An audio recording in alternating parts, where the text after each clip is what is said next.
बहुत समय पहले, जब इंसान धरती पर नहीं थे, तब इस दुनिया पर डायनासोरों का राज था। वे इतने विशाल और ताकतवर थे कि जंगल, पहाड़ और नदियाँ सब उन्हीं के नाम से जाने जाते थे। उस दौर को आज हम डायनासोर का युग कहते हैं। लेकिन आज भी एक सवाल सबके मन में है कि इतने ताकतवर डायनासोर अचानक गायब कैसे हो गए। कहा जाता है कि उस समय धरती पर सब कुछ सामान्य था। डायनासोर शिकार करते थे, छोटे जीव डरकर भागते थे और जंगलों में अजीब अजीब आवाजें गूंजती रहती थी। तभी एक रात अचानक आसमान में कुछ अजीब हुआ।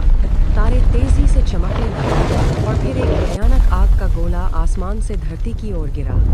वह कोई साधारण पत्थर नहीं, बल्कि एक विशाल उल्का पिंड था। जैसे ही वह धरती से टकराया, धरती जोर से कांप उठी। आसमान धुएं और आग से भर गया।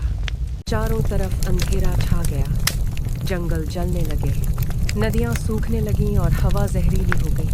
डायनासोर जो कभी किसी से नहीं डरते थे, अब इधर-उधर भागने लगे। लेकिन इस तबाही से कोई नहीं बच सका।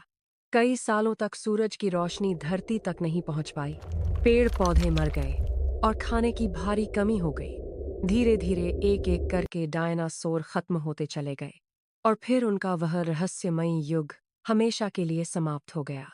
आज हम सिर्फ उनकी हड्डियां, पुराने निशान और कहानियां ही ढूंढ पाते हैं।